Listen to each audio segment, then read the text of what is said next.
en Retha. En ek gaan nou Hallo. ons gas ook aan julle voorstel. I'm hoping that I'm the one that you can hear. Hello, Daryl. Hi, everyone. All right.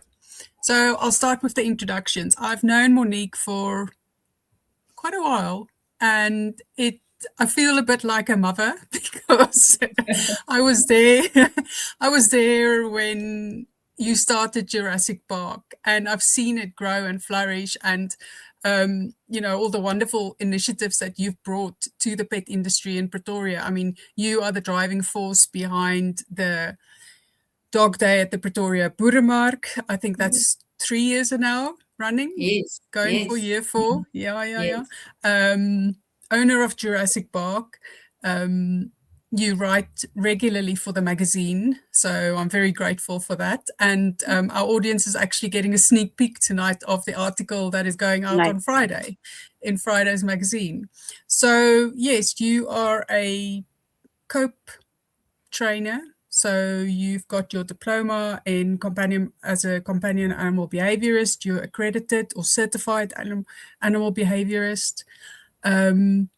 And just someone who is immensely passionate about doing it force-free and enabling pet parents to, make the right decision. So I'm absolutely honored to welcome Monique de Jager, owner of Jurassic Bark, tonight. Welcome. Thank you for the warm welcome. I'm excited to be here and have this chat with the two aunties. And I've realized that some people are now also calling me Tannie. I'm at that age now, I've realized. It's one of those things I can't get terrible used to. realizing that. A rude awakening. Welcome, Monique. Okay, so before we start, I'll have a quick note for everyone, me and my rules. While you're listening, tonight is not about shaming anyone's current dog background. And it is more about plenty of much loved dogs into our lives. And if they come from breeders who didn't tick every box. So this is a session where we want to inform people and be more aware. This is why me and Antonette started Pawz for People, is to educate people so that we are better pet parents and that we can enforce the right things along. And this is about helping future puppy buyers for making. Yeah. Great. All right. Thanks for that, Retha. Monique, I think just quickly, I love your story about how you picked the name for Jurassic Bark. Will you please tell us? Yes. So I was a weird child. Just carry on. I was a weird child in primary school. All my friends were playing with Barbies, and I was obsessed with dinosaurs and watching Littlefoot and Jurassic Park, and dinosaurs eating all the people. And I loved them, and I loved their names, and I researched them, and I knew a lot about them. And fast forward a few years on to when we started to think about opening the dog school. I thought, we kind of live in this urban jungle, and what are we going to call this school? And I was thinking about a few names, and then dinosaurs just kind of popped up in the back of my mind, and Jurassic Bark came kind of naturally. So yeah, that's kind of where it came from. And I really do get a lot of very original that comment on the name, and they say they want to train with us because our name is Jurassic Bark, and I'm like, maybe you should do a bit of research what we're about. And they're like, no, they like the name. And I'm like, they like the name. Okay. That's a good start. That's a very good start. Yeah. Luckily, at the end of the journey, they're still happy, so then we're happy also. That's correct. So Monique, I'm going to fall in the door. Please do. And I want I want to say something. A lot of our listeners think breeder and behaviorist are two completely separate worlds. Yes, definitely. Why do you think breeders belong in a conversation and in the same sentence conversation about dog behavior? I think it's critical that a breeder understands behavior, because they have to be able to select the best breeding pair. And if they are not able to identify normal fear responses in a dog and normal emotional regulation, they might end up choosing the wrong breeding pairs going forward. It's interesting that shyness, for an example, is one of the character traits that are very easily passed on to puppies. And even developmental milestones, if the breeder isn't able to see this puppy isn't developing as they should, it's kind of a red flag, in my opinion, that they actually have to be aware of behavior and what is normal and what is not normal. Yeah. Yeah, I think it's extremely important, and then also understanding which type of personality you pair with the parents that is going to eventually become the house and the family that this puppy is placed. Definitely, So, that's very important. I think back to the days when we were kind of shopping around between different breeders, and I won't name them, but I was kind of mesmerized with all these rosettes at the back of the wall and the trophies, and we thought this is the breeder for us. And at that point, we knew nothing. We really knew nothing. We just wanted a Rottweiler. That's all we knew, and we had our reasons. But in hindsight, the breeder didn't ask us, what is our lifestyle like? What do we want to do with the dog? Do we have kids? Nothing, really nothing. And now we've got two beautiful Rottweilers. The bitch is a working line Rottweiler. If we do not stimulate her, walk her, play her, entertain her, she will just tear our house down. The male is a showline Rottweiler, and he's much more happy to chill and lie on the bed the whole day. And I think that's where a lot of problems come from, is breeders don't take the necessary effort to match the correct dog with the correct family, or the best fitting family. Unfortunately. Yeah. Because the picking usually happens as like, so before we go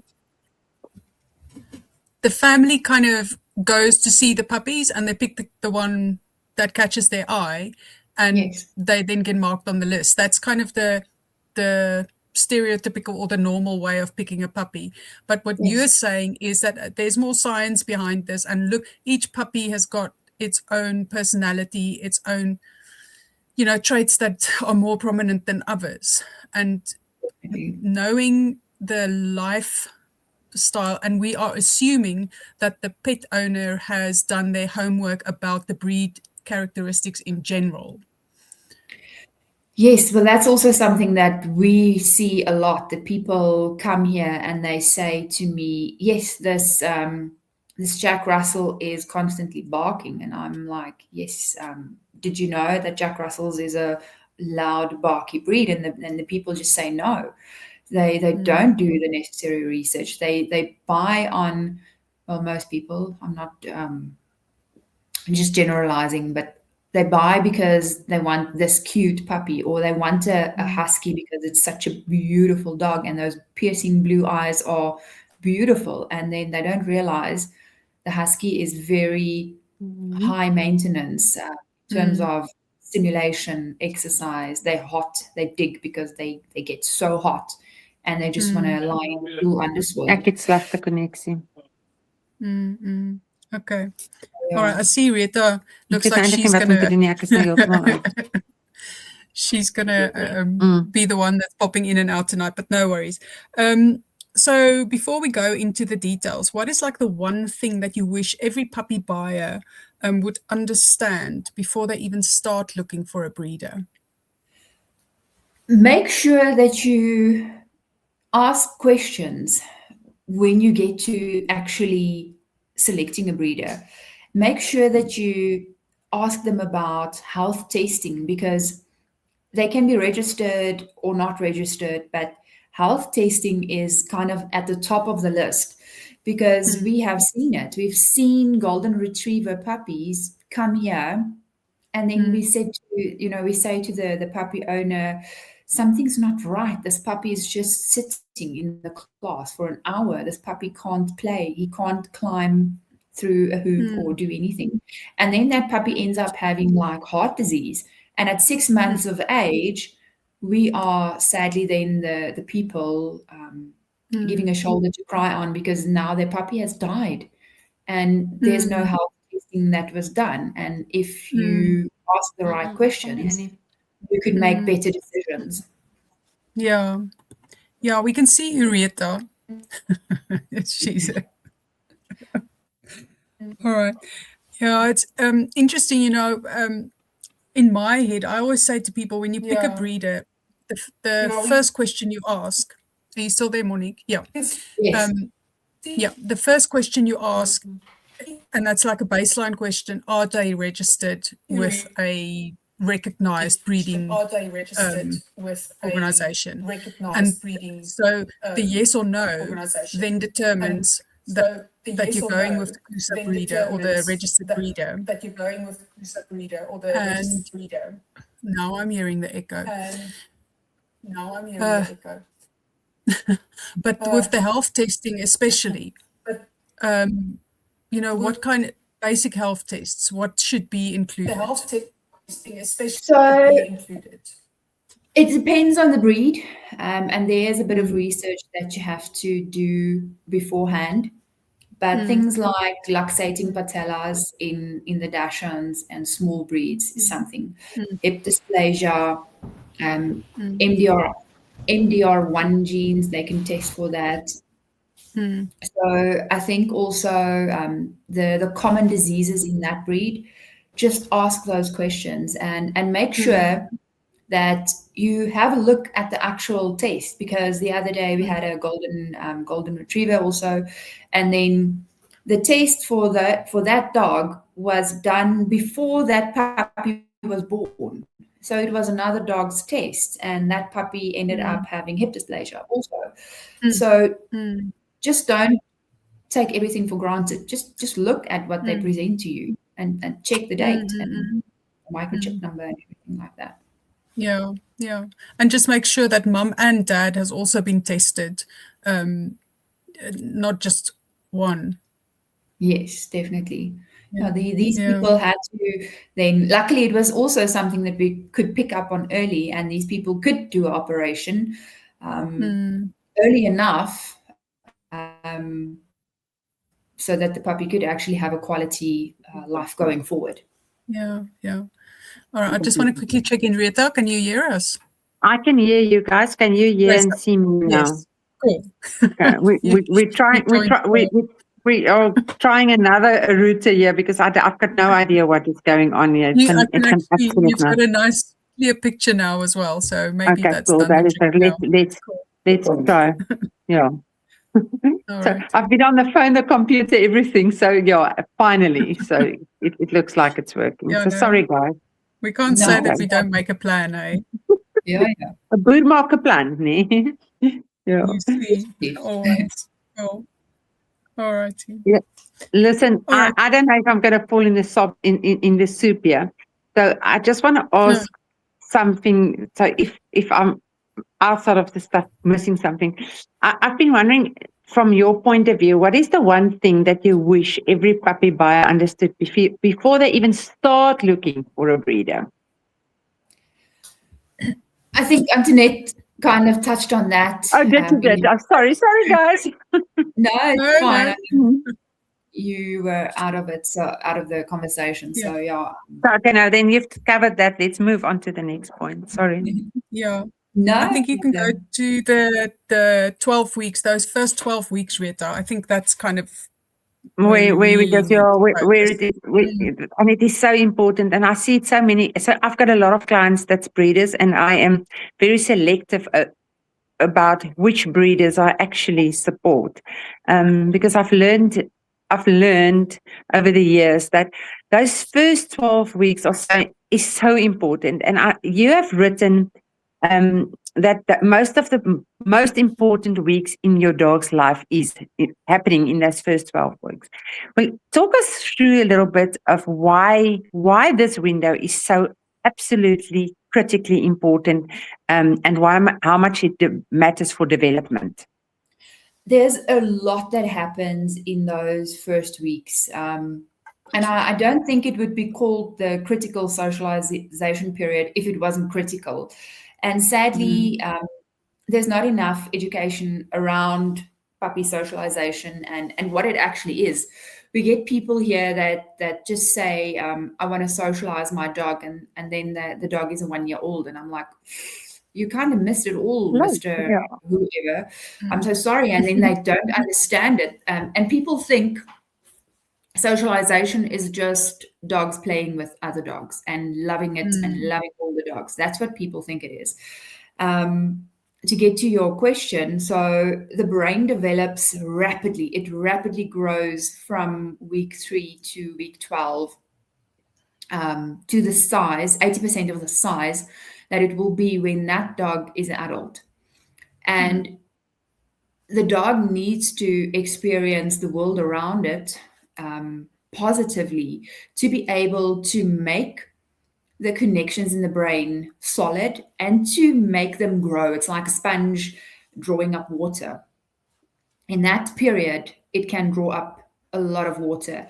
After week 12, and there's a bit of a debate around it, so they say that German Shepherds have 2 weeks actually shorter. They're about at 10 weeks, and then Golden Retrievers have a bit longer, up until 14 weeks time to maximize on that time frame.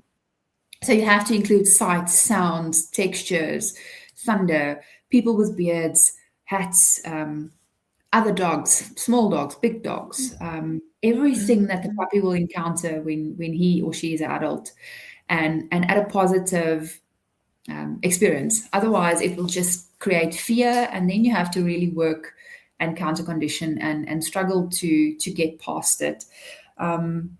Also, bite inhibition. This is something very important, and frustration tolerance. So when the bitch is weaning the pups, they experience frustration because now mom is suddenly getting up and moving away. And that's the first time in a puppy's life that they experience frustration.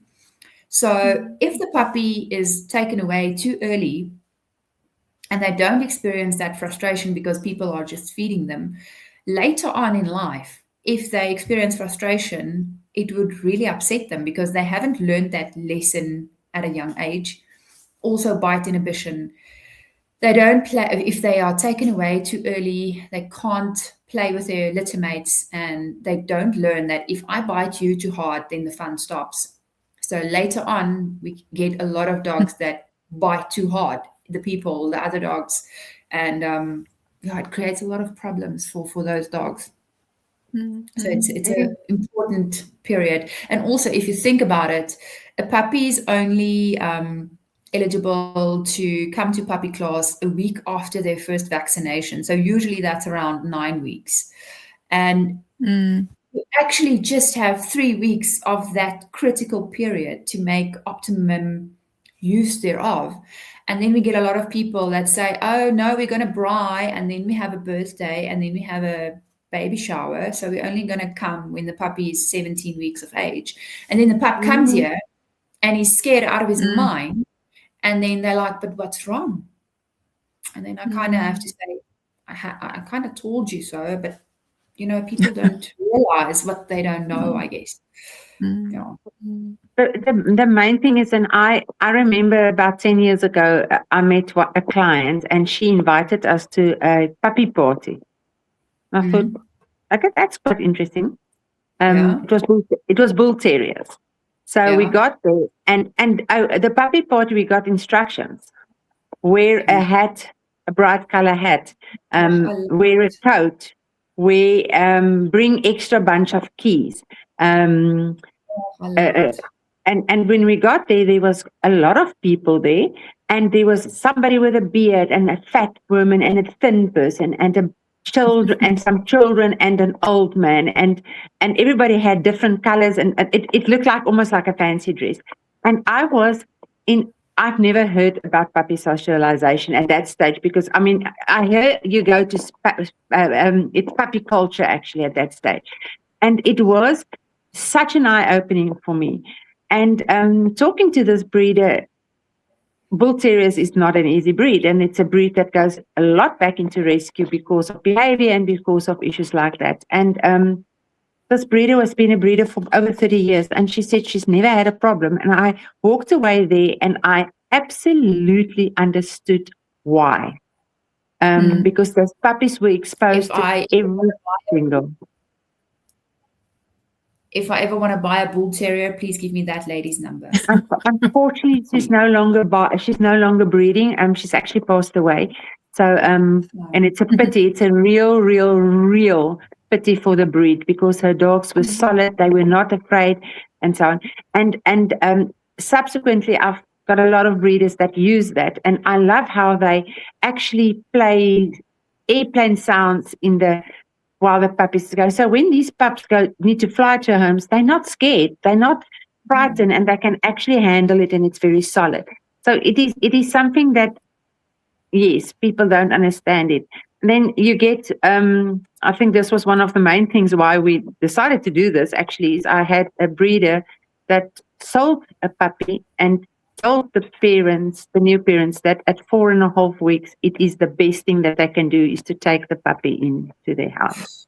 And as the years, we are now in month 8 of the year, and I've now had 7 puppy owners from 7 different litters that has had puppies that come to them as young as 4 weeks. And the drama that you sit with those puppies, and the work those people need to get to do, bite inhibition, it's a nightmare. It is an absolute nightmare. And it is really unfortunate. Sorry, I've got a delay. Yes, sorry. No, it's really unfair to the dogs. That's kind of just the gist of it, you know. And then it needs to be a breed as well that actually gets rehomed for nipping and biting children a lot. And it's not because it is a nervous breed. It is a breed that is not known in the world for not being very tolerant of, they are snappy. And I'm just looking at it, and I'm thinking the rescue numbers in this breed is phenomenal. And it is so sad because breeders don't understand the importance of this 12 weeks. I think that's where it also comes to me is that breeder really in it for the right reasons, for the benefit of the breed, for being an advocate for the breed, or are they in it for a few bucks and they just want to have the pups out of the way so that they can focus on, you know, whatever else is taking up their time and attention. But yeah, that's not a good breeder in my opinion. I'm sorry. Yeah. It's kind of a minefield, I suppose, for pet parents, because you know, where do you get the credible information from? Who do you talk to? Because everyone's got an opinion. So who would you suggest they go and talk to? I mean, I would say go and talk to someone like you. I think so. A qualified behaviorist, because you won't really know what's the agenda of that breeder unless you really know them and you've done your research, you've done your homework. But even the breeder we bought our dogs from, you know, our bitch had a very strange lump in her neck, and the vets couldn't figure out what it was, and it was a real disaster, and it grew rapidly, and eventually they figured it out. And this was kind of a year or two after we've bought the puppy. And then we kind of notified her and said, this is what she had. And I don't want my money back, or I don't want a new dog. I'm just informing you that this kind of is genes. If it's something that's hereditary, I don't quite understand it. But anyway, I think you should know about it. And she was like, okay, thanks. It's sad.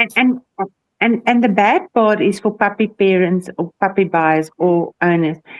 It's such a vicious circle, because now the feedback is, even if you warn somebody, it's like, but if we're not going to buy it, somebody else is going to buy the puppy. So at least we are prepared to put the work in, and we're prepared to do this. But it's a lot of education and getting a lot of behaviorists involved for them to actually do the best for that puppy.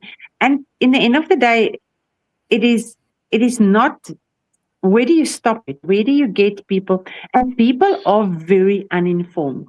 The general pet buying person is very, very uninformed, and they are totally mesmerized with this new puppy, and it's so cute, whatever, and they just believe everything that comes up, and they don't know. So what do you as a behaviorist tell people if they come in the situation and we're going to get this puppy that is now 4 weeks old? Sadly, but we're not going to back out. Sadly, we never hear about those people beforehand. We just hear of them when they want to join class, when they have already bought the puppy at that age. We never hear about them beforehand, because then I can actually say, hey, these are all the risks. Please rethink about it. It's also sometimes an emotional buy, where people it becomes go a total emotional buy. And then that pup sits there with these cute, puppy eyes, and then they just like, okay, well, I'll take him now, because it's an emotional buy most of the time. We never hear about it before. We always just see the after it has been done or bought. Yeah. So what would you say is the age, the best age for a pup to go home? Because and then maybe throw in there about the fear period as well, because they do go through a bit of a fear phase. So that's a tricky part, because the ideal age is 8 weeks, but that's also the start of the first fear period. But it's a bit of a gray area, because who can say this is now exactly 8 weeks and the fear period has started? There's no person that can actually say this is now started in this pup, and each pup is an individual, and breeds vary between each other also. So it's a general guideline that from week 8 to week 10, there's the first fear period. If you think about it, a reputable puppy school would allow that puppy from 9 weeks into class. So then they would have had the first week to kind of acclimatize to their new home, hopefully in a calm, relaxed environment with a puppy safe area, puppy proof area, with limited, space to roam free and get into all sorts of mischief and hurting themselves and whatnot. So after the first week, then at 9 weeks of age, they can join a puppy class. And if it's a reputable puppy class, they would then have rules and protocol in place for the new pup to be, a bit farther away from the other puppies that has been there for a few weeks, that they are on leash at least, or kind of just a bit separated, so that they don't overwhelm and run over this poor new puppy who's sitting there and not really realizing what's happening around them yet. And then after that, it's kind of smooth sailing if everything is calm and controlled and positive. And if there's hiccups, then obviously we address that. So I've got a question about that puppy socialization, coming into puppy school and do that. So I quite advocate a lot for people not to vaccinate too early. So only do it at 8 weeks, because that's a great thing. So now you need the puppy. A lot of puppy schools actually say they can only come once they've had their second vaccination. But then you are missing the period, because then we are already over 12 weeks. Okay. Yes. And your vaccines get stronger. Stronger is not the right word. Your vaccine becomes a scenario where it is really settled and the immunity kicks in around about 2 weeks after the vaccine. So now if it's had the 8-week vaccine, that means at 10 weeks. Am I missing a period? Am I missing a window there by not starting puppy school at 9 weeks? Or is 10 weeks okay? Because I think 12 weeks is almost too late. It's almost too late. You've got a bigger challenge to get into if you only start at 12 weeks. Yes. So Jurassic Bark, we follow the guidelines of the American Veterinary Behavior Association and Council, and their guidelines are that a puppy can join school, puppy class, a week after their first vaccination. And that's where we stand. So yes, you are right in saying that vets also, they actually say that the puppy can't join puppy class even after their third vaccination. And then those pups come to class and they are fearful and they are scared about everything they see, everything they hear. And then these people have a really tough time. There's an article on my website, that actual article of the American Veterinary Association of Behavior and Veterinary Science that we have shared. And they say that the risk of dogs getting euthanized for unwanted behavior is much higher than the risk of actually dying from a dreaded disease. We're not saying that dreaded disease doesn't exist. We're not saying that pups are not affected by it. So let me give you a figure, because I've got a figure. So in 2 years' time, we have had 2 puppies that had parvo. The one got it, we don't know where. Both of them, we don't know where they got it. But the second one got it after they have finished their puppy course here. So in 2 years' time, 2 pups have had parvo that we know of. And the one actually passed away, sadly. The one made it. But the puppies that we can see that have had behavior medication at 6 months of age, that have been put down due to, or very close to being put down due to extreme behavior, is much higher than those 2 that actually had parvo and the one survived. Also, I also think that hygiene plays a role. We sanitize our equipment. We've got a foot bath if the people and the dogs come in with F10. So we're trying to keep hygiene in place and be responsible. And we also spray the yard. That's very important. So something, a detail of your article that really was quite surprising, and I really liked reading through it, is a little statistics where you said puppies with mothers who make them work a little bit. For instance, don't just lie down and let the puppies drink, but stand up and sit down, so the puppies need to work a little bit for their milk. Has got much better problem-solving skills in life. What's the takeaway there? Explain, give us a little bit more insight there. Yeah, it's interesting. And in our eyes, it's actually a bad mother, because she's now making it hard for those pups to get access to the milk. But yes, having puppies experience those tiny little frustrations in their daily life, for instance, just putting pillows on the floor where they have to actually climb onto a pillow and walk over something a kind of a bit unstable just to get to the toy, or when they are having solid food or whatever. It builds resilience, and it makes them think. And the more you think, the more easier it gets, because then you actually in that mindset of trying to figure things out. So something as small as just giving them age appropriate challenges makes a huge difference later in life. I think that's the important word that you mentioned is resilience. We want resilient, confident puppies that can successfully negotiate new challenges, because they will encounter new things when they go out in life. But if they have the confidence and the safety around them, or that they learn from their mum and their littermates and their breeder, and I think this is where the crucial role of the breeder comes in, is having that balance. And I think maybe we need to explore a little bit more about the role of the breeder and what they can do to ensure that they have resilient, confident pups going out in the world.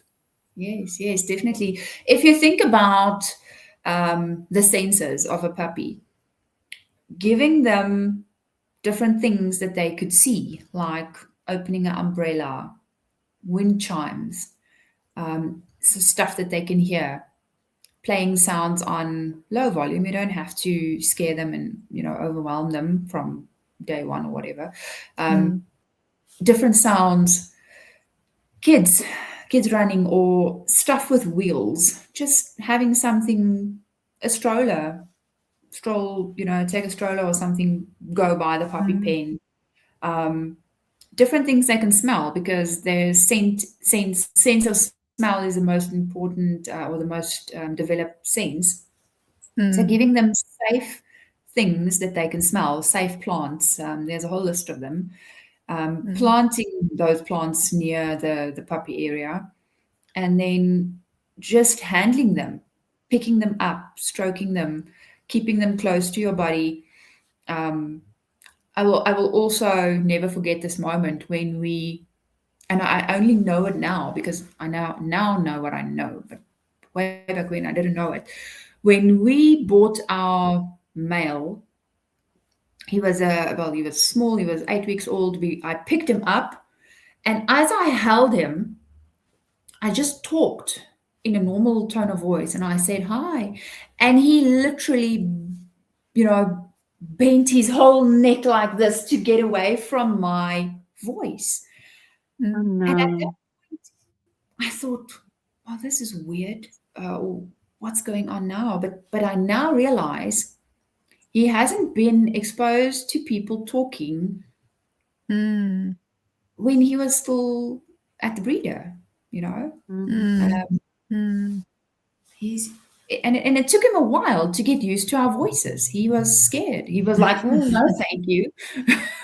It was weird. Just imagine what goes through that poor puppy's brain and feeling and emotions if he has not been exposed to it. It must be so terrifying. Yeah, it was not nice to see, and I only realize now what we actually saw. And yeah. No, it is such a responsibility. I think breeders, I think there's unfortunately still a huge amount of breeders that has got no idea what the responsibility they are taking on by having pups, raising them, and then selling them to people. And that is where this fine line comes from. What is the difference between an ethical breeder and the backyard breeder? And it is a can of worms that gets opened quite regularly. I think we can talk a lot about it, and I think there are a lot of examples we can name and list. But as we kind of now said, if you the breeder aren't doing any medical testing, really, that's kind of shocking. If you don't keep records, if you don't know that dog X had disease whatever and dog B had whatever disease or whatever, that's kind of weird. Also, inbreeding, if you allow a certain percentage, more than 10%, I think below 5% is still acceptable, I think, if I'm correct. I'm not a breeder, but I know you can't allow too high percentage of inbreeding, because then weird stuff happens. We had a what was the dog? I can't remember now. It was a big dog, a Saint Bernard, and she was inbred. We couldn't put our finger on it, but she couldn't focus in class. She had extra toe.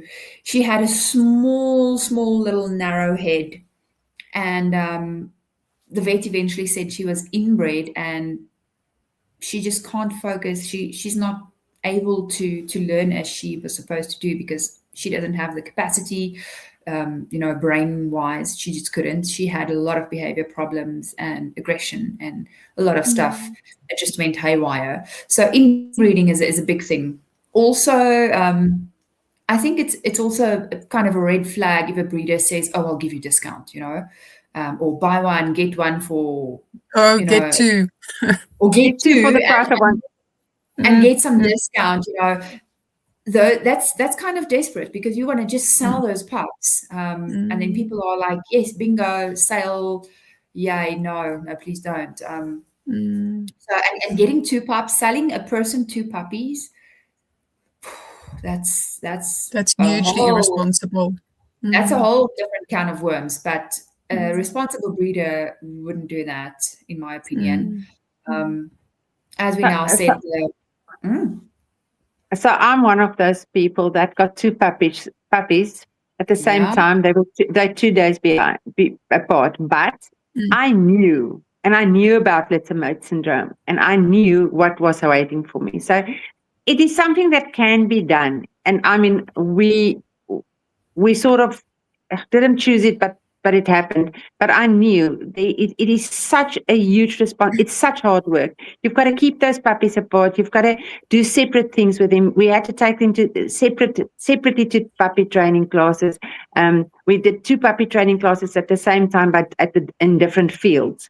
To separate the puppies. And we worked for the first 8 months. We made sure that they do not get together more than 20 to 30% of the day that they spend their time with. Luckily, a beagle is a pack dog, so it is okay-ish, but it's hard work, and breeders do not get it. They do not get it. They think here is somebody that I can make a quick sale. It doesn't. It's it, and they don't realize that 99% of people actually do not understand Letermoet syndrome, and that's the drama with it. That goes forward with it. They're completely oblivious, and the motivation behind that is usually they think they're doing good. They think they are providing their loved puppy with another loved friend, companion, which they are providing, but at the cost of getting overly attached, not having a proper bond with you, competing for everything, not being able to develop as they should, because the one is always overpowering the other. And then later on, fighting might start. It's just very, very, very few cases end up having happy stories like yourself. Most don't. Yeah, I think the problem comes in. Yeah, Rita, I think the problem comes in is when the pet owner goes in with the mindset of these 2 puppies will keep each other busy, which is they're gonna, especially me with the Ridgebacks, they're gonna give you no end of hassles, because they're going to bond with each other. They're not going to have that strong bond with you, which they should have, and they're going to ons sê altyd hulle ore sit vlak, because they're just going to go and make their own fun, and they're going to look at you and say, well, what are you going to do about it? And they're going to go off and do it. And when we get, from a rescue point of view, when we get bonded pairs in, it is so difficult. I have this rule, and whether it's correct or not, because you have to look at each dog in front of you. But if they're about 2-3 years old, I lean towards splitting them up. But we have to manage it. We have to support the 2 families that bring them in. It's a huge effort to help Hard those work. dogs settle in. It's extremely hard work. And then the other thing, and this I see often, is the pining when one passes away and the other one stays behind. It's really hard on that bonded dog that stays behind. They really struggle, and often we find that it's not long then they pass as well. I tend to lean towards what you were saying. If the dogs are still young, 2-3 years of age, it's like, think about it like ripping off a band-aid. It will be sore, hair will be pulled, there will be grief system activation, there might be depression, there might be appetite loss, there might be lethargy, all of those things. But if on top it's of the normal rehoming stress, yes, you know, on top of that, yes, yeah. On top of that, but if they are young enough, still rip that band-aid off, get them into different homes, because in the long run it's much more beneficial for both those dogs. But again, you know, look at the dog in front of you, as you also said. But yeah.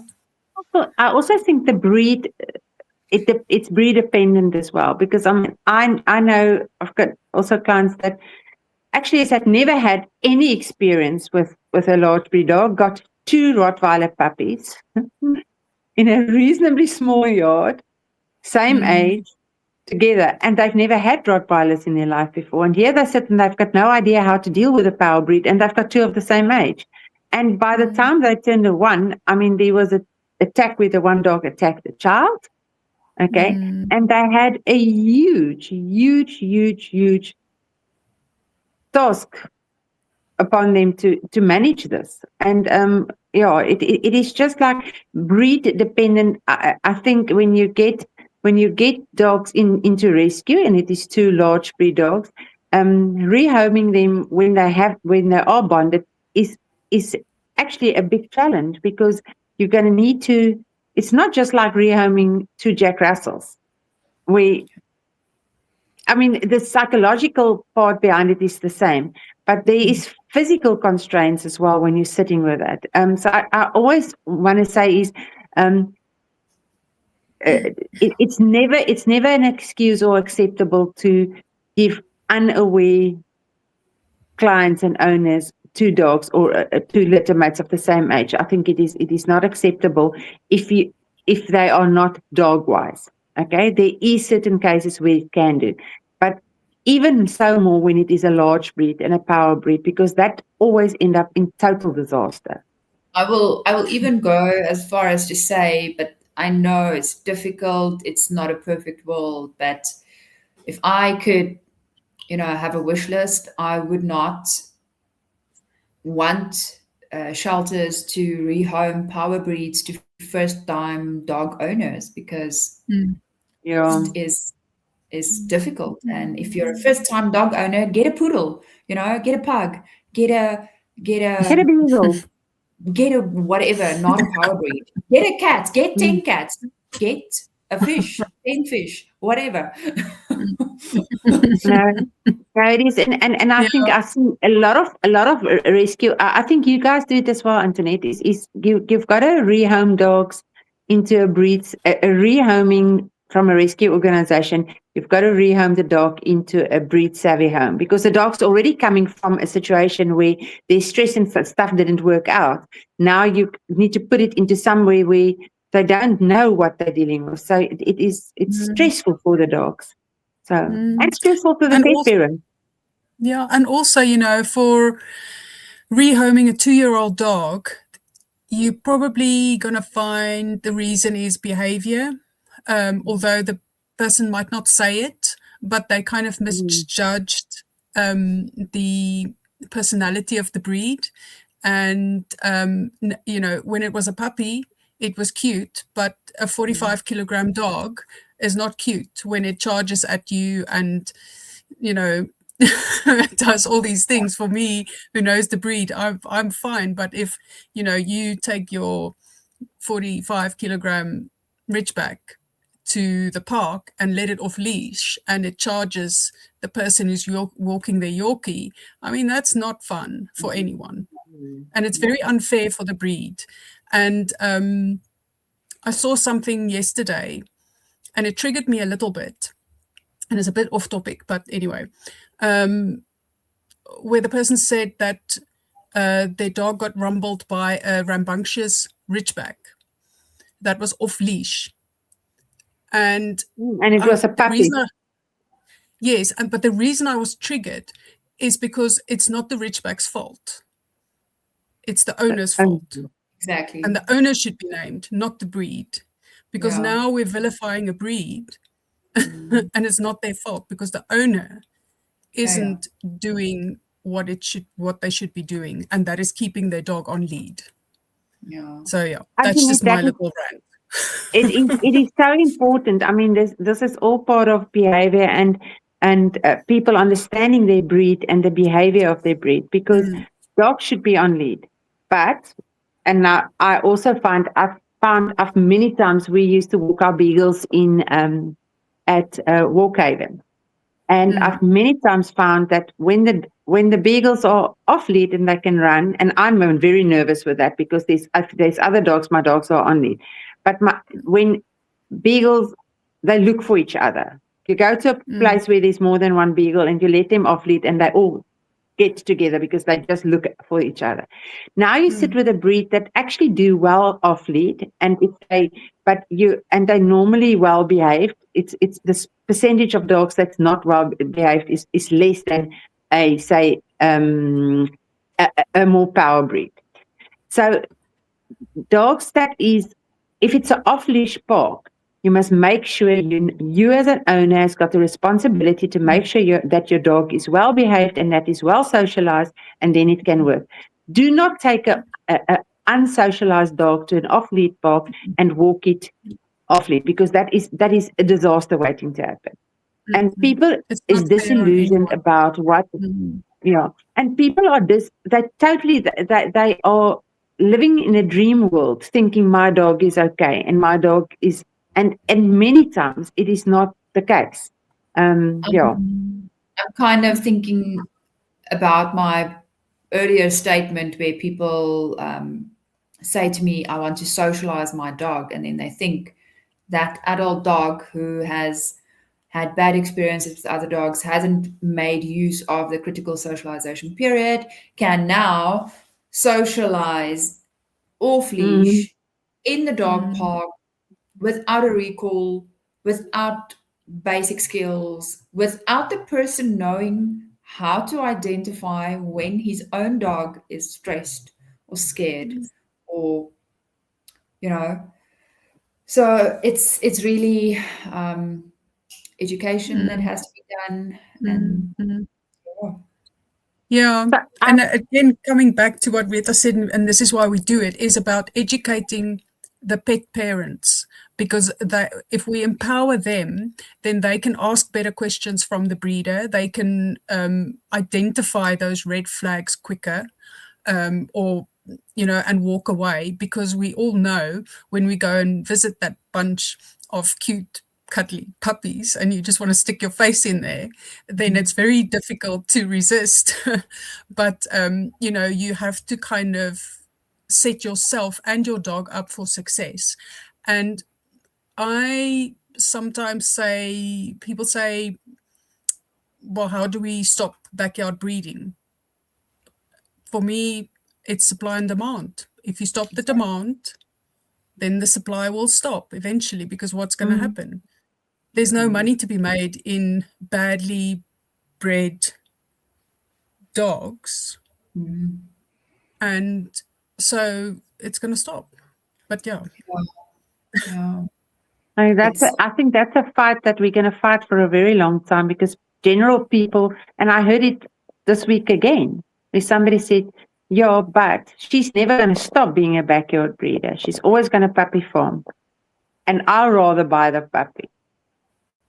So that at least they get out. And that people do not understand that it is our responsibility to make those choices for those with those pups. And it's hard. It is very hard because, I mean, I know how I feel when I know is this poor pups is in such a bad state, and I really rather would like to take them and give them a good home. But it's not, you're keeping the money train for those people, and it's just the money keeps on rolling in. I'm not going to stop it because that's my living. Yeah, sadly. Cool.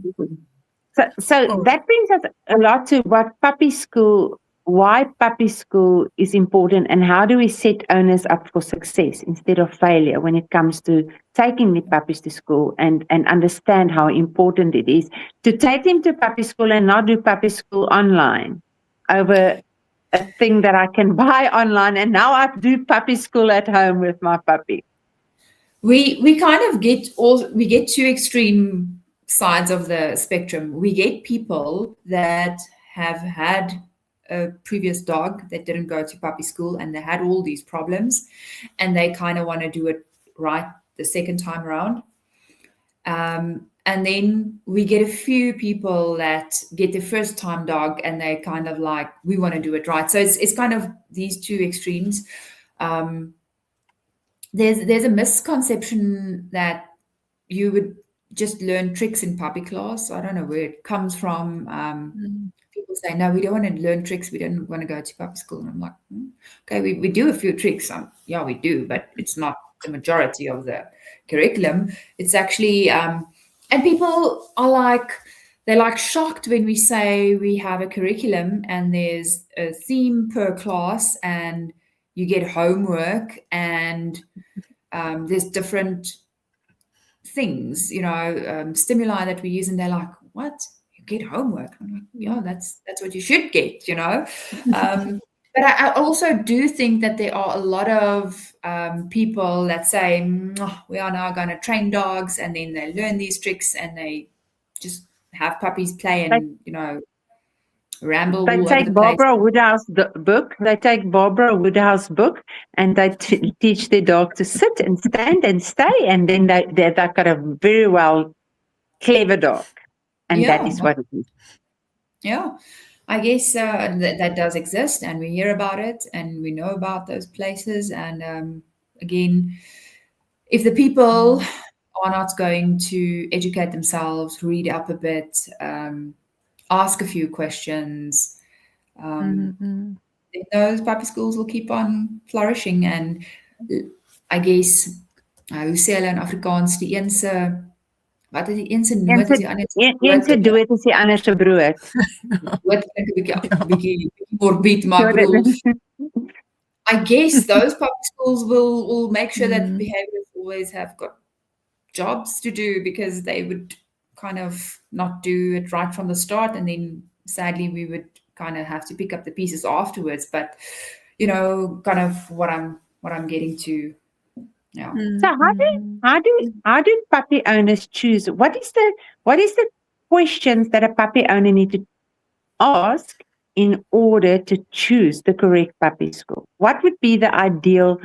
I mean, there's Cesar Milans in the world, and there's quite a few guys that does not reinforcement behavior, and a lot of people love him.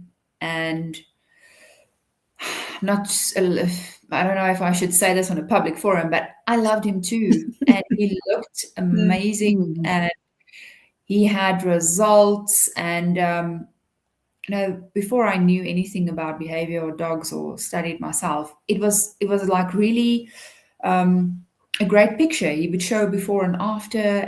But now I realize, okay, at what cost? Does he really understand emotions, or is the dog just complying due to being kind of fearful of his chick and his, kind of getting the dog off guard and poking him or whatever? So the questions that the person should ask is, what qualifications does this puppy school actually have? How long have they been, around the block? if I think about it, we've been around for almost going on 3 years now, and in the beginning, we made some mistakes, and I can mention that in the beginning of class, we would have the dogs' blankets, out on the lawn, and the one would be able to run into the other's blanket, and that's actually their safe space. So we realized, this is not how it's supposed to be. Let's put it away first, pack it out later. So small things like that that you get with experience. So I kind of summarize it as: do you have a qualification? Do you have experience? What methods do you use? Are you shouting at the dogs? Are they scared? What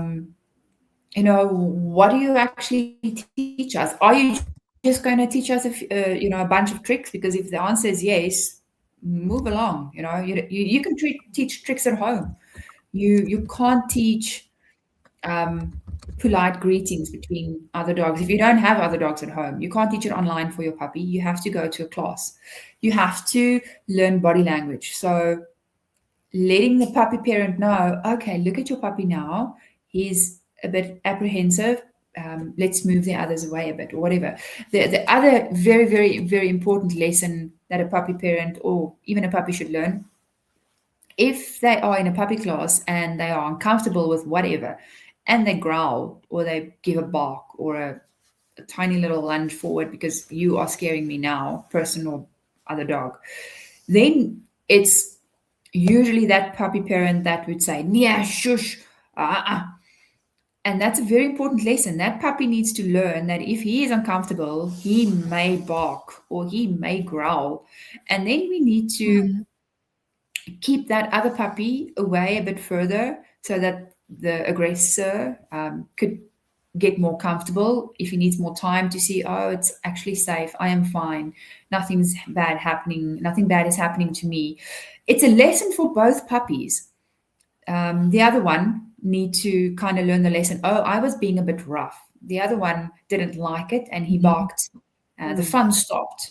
So it's a lesson for both puppies. And if we punish those growls and those barks, it would stop. Recreating.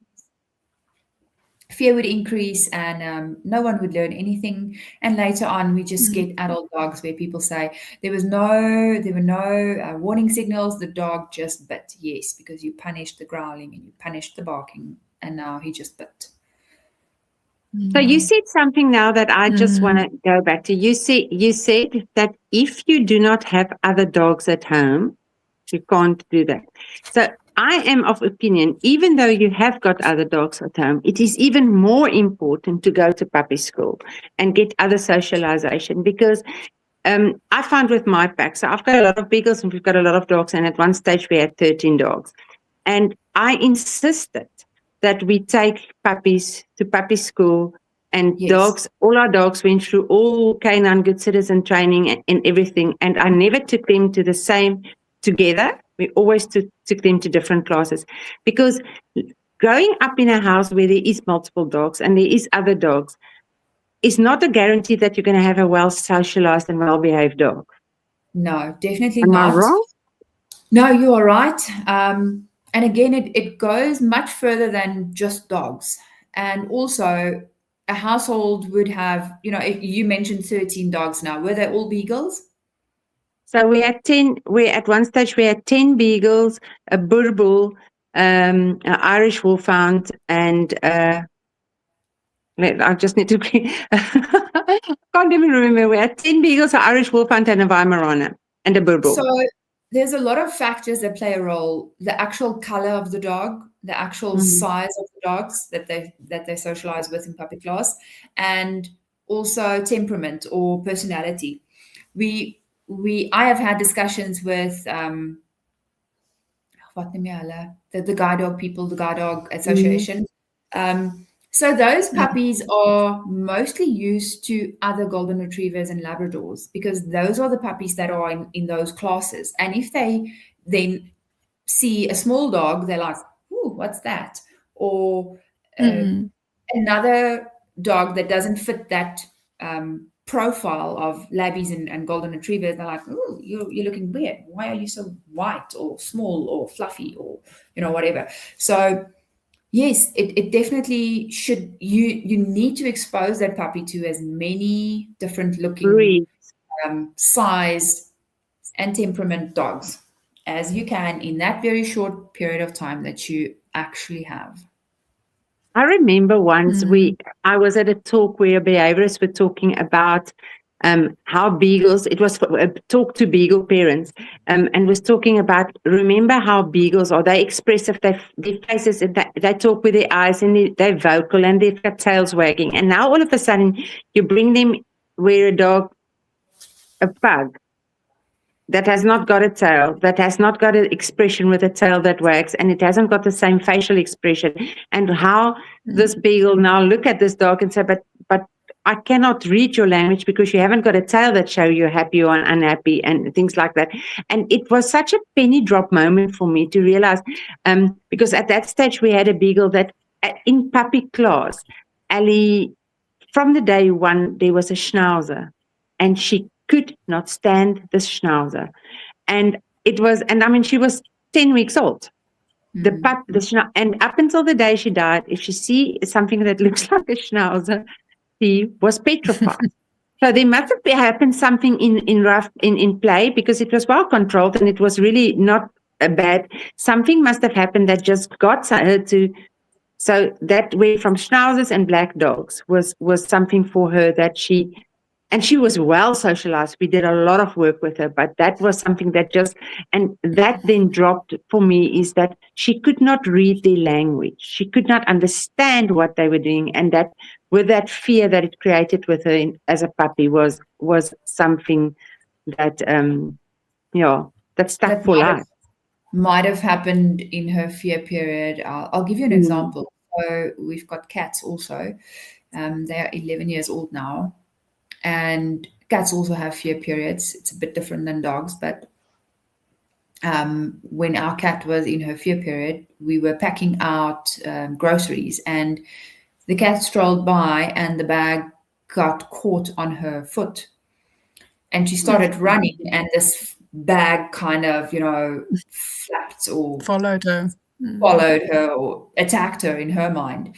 And she ran smack bam into the wall with this bag following her, and shame, she was okay. But up until this day, 11 years later, if I pack out groceries or take out plastic bags, that cat is gone.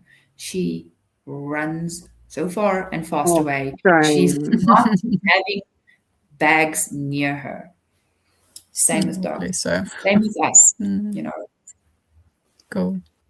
All right, so we're at 1 hour and 10 minutes. So I think, Monique, if there's we're going to need to have you again. Yeah, we're going to have to get her back because there's so many things that I've been writing down. It's like, we need to talk about that. We need to talk about that, but it's going to be like, forever. But I think just one thing, if you can give advice to the followers, one thing to make the difference when you choose your puppy and your breeder. I was writing down a different answer when I prepared for this talk, but I've had this feeling that I actually want to mention this. So if you think about dogs, they're supposed to do certain things. They're supposed to run, they're supposed to climb into your bed, give cuddles, whatever. And certain dogs, the brachycephalic breeds, sadly, can't do most things that normal dogs can do. They overheat easily because their faces are so flat. They've got breathing difficulties. They have a lot of health issues. I follow a vet on Instagram, and I think that's kind of where I thought I would like to mention this, because he was picking up a pug's nose, and the amount of gunk and dirt underneath these skin folds were, I've never seen it. I kind of knew it exists, but I haven't seen somebody show me the amount of gunk in those skin folds. So yeah, if you buy or research a breed, think for yourself, can this breed breathe? If I play with my dog, can he survive in the South African climate without overheating? And as we also said previously, if the demand goes down, the supply will go down. I know they are cute. I love those cute little faces, but their eyes, fall out of their heads because there's too much pressure. I just don't think that people should actively breed brachycephalic dogs, pugs, bulldogs, Frenchies. I just don't think so. Sadly, I'm sorry. I think that's it. Yeah. There's a lot. I see a lot of movement overseas as well, where they're banning breeds with health issues, chronic health issues. So they're not allowing them. And it's sad that we get to that state. We have, but I think it's very, it's so important, quality of life. And that's a basic quality of life, is to be able to breathe. We have bred these dogs on that specific vet's page also. He's got this camera view of a dog's throat with a normal breathing dog and a brachycephalic dog. You can literally see that dog can't breathe. I love dogs. I want my dogs to be able to breathe and have a good quality of life. Yeah. It is anyway. Monique, where can our listeners and viewers find you? Tell us where they can find you. And well, we are in Pretoria. And we've got a website, so www.jurassicbark.co.za.